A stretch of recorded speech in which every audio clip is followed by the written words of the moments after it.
Good evening, everyone. My name is Tolu A. Akinyemi, the Lion of Newcastle, and I am a multiple award-winning author, like Makonnen has said, based in Newcastle upon Tyne, and I write in the genre of children's literature, essays, short stories, and poetry. And so far, I have written and published 16 books, and I have 4 books forthcoming as well. I am also the co-founder of Lion and Lilac. Lion and Lilac is a literary art and cultural organization based in the UK, and we have a magazine where we publish works of writers from around the world. So you can check us out on lionandlilac.org. And our aim is to be like a home for underrepresented writers, so where they can, hang their works. And we've been going on strong since January 2020. So if any of you are looking for a home to submit your works to, then do consider us at Lion and Lilac as well. Then I'm also the founder of the Newcastle Review, and the Newcastle Review is also a literary organization where we celebrate writers, their works, give writers the recognition that they deserve, not just in Newcastle upon Tyne, but beyond the borders of Newcastle. And I think as a Black author, Black writer as well, I've had this kind of bias towards Black writers. And yeah, so try to give their works more recognition and more prominence by helping to share their news or having interviews with Black authors. And I think I've had a couple of interviews with writers, with authors who have attended the Black Books webinar as well, just to help them showcase their works. So if anyone is interested, you can reach out to me thereafter.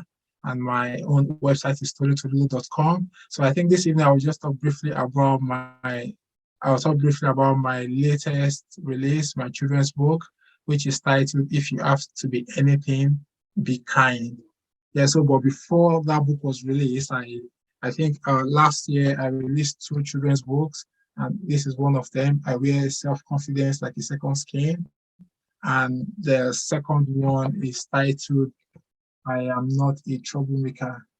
And these are children's books with like Black characters, so showcasing the strength of giving that representation in the books to Black children, to see characters that look like them as well, which is one of the issues that we face within the sector in the United Kingdom, whereby there are I think the statistics is between 5 to 10% of children's books published in the UK have Black characters in them.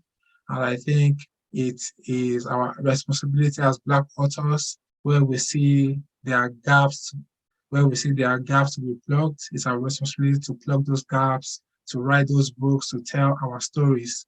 Because if we do not tell these stories, no one will tell our stories for us. Yeah, so the recent one that just came out is titled "If You Have to Be Anything, Be Kind." And I think the reason why I've written this book is because we live in a world whereby cruelty reigns supreme. And if we have to instill into our young people the benefit of kindness from a young age, I think it's quite like a pivotal message. So in the past, I've written on themes around boosting self-confidence of young people, boosting their self-esteem. Well, I think it's also very important that we let people know that kindness is indeed important in the world that we live in. And I think it was last week while I was playing football with my mates, and I was sharing like the invite to my book launch, and some of my mates were like, it was the title resonated with them as well, because they were like, like even on the pitch, people have to be kind to one another. When we're even playing football, how you get in there, tackle people and all of that. So it goes to show that being kind is not just a message for young people, the same way self-confidence It's not a message for young people only, or self-esteem, or having a good self-esteem is not for young people only. It's for all of us to take in the message that if we have to be anything in the world, let's be kind through our words, through our actions. And in this story, uh, um, so I will just read like the synopsis first, and I will just read a little excerpt from the book as well. So about the book, Mom wants Angie and Abby to be kind children. If you have to be anything, be kind. She always tells them. She encourages them to set healthy boundaries and to reflect to others the kindness they want for themselves. But when faced with bullies at school, will they remember most lessons, or will they become bullies too? So that's just the synopsis for the book. So I will just read like a, a short excerpt from the book as well. Dad had just arrived at school to pick Angie and Abby. It was raining heavily. Angie and Abby had one umbrella each, while their friends, Caspar and Irene, were getting soaked in the rain with none. That said, Abby, would you like to share Angie's umbrella with her and give yours to Caspar and Irene? I would love to, Abby replied.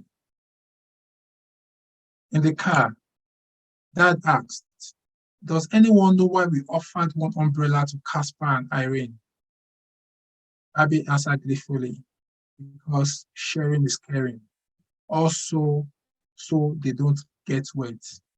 Angie chipped in, it pays to be kind. Very well said, kids. Dad said delightedly. Uh, what I've done is that it's not just their dad like telling them what they have to do in terms of offering help to their friends who were getting wet in the book, but also the children themselves, they understand why they did what, or why they took that action as well. I think it's very important for our young people as well to understand the reason why they make the decisions they make, or when the adults around them prompt them to make certain decisions, then it's good we question them as well, help them to gain an understanding why they have taken that decision. And when they do not understand why they took that course of action, it's also our responsibility as adults to explain to our young ones why it is beneficial to be kind. And if they have to be anything at all, they have to be kind. So it's a pleasure to be here once again. And I would drop all my contacts in the chat box.